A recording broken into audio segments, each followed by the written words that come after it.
నిమిషాల మీద మారిపోయే పరిణామాలలో ఒకటి ఇప్పుడు గల్ఫ్‌కి సంబంధించి. గల్ఫ్ దేశాలకి ఏవైతే వరుసగా వాళ్ళ మీద దాడులు చేస్తూ హార్ముజ్ జలసంధిని దిగ్బంధించినటువంటి ఇరాన్ తాజాగా మరొక హెచ్చరిక జారీ చేసింది. అమెరికన్ ఎయిర్ బేసుల్ని ఖాళీ చేయించమని ముందు చెప్పింది. వీళ్ళు అమెరికన్ ఎయిర్ బేసులు కూడా ఖాళీ చేయించారు.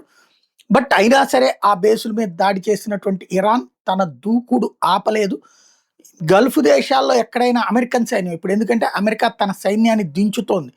మెరైన్స్ దగ్గర నుంచి మామూలు సైన్యాన్ని దించుతోంది. అయితే వాళ్ళ బేసుల్లో కాకుండా హోటళ్లలో దించే ప్లాన్ చేస్తుంది.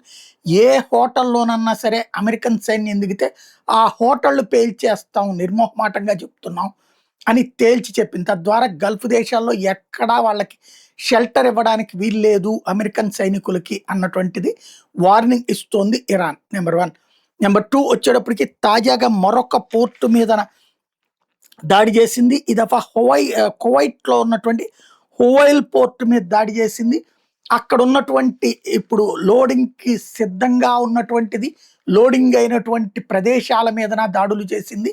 అంటే వీటిట్లల్లో కంటైనర్‌లో పెట్టిన వాటి మీద అవన్నీ ఇప్పుడు తగలబడుతున్నటువంటి దృశ్యాలను చూపెడుతూ, ఇవి ఇంకా రాబోయే రోజుల్లో గల్ఫ్ దేశాల మీద జరుగుతాయి అన్నటువంటి హెచ్చరికలు ఇచ్చింది.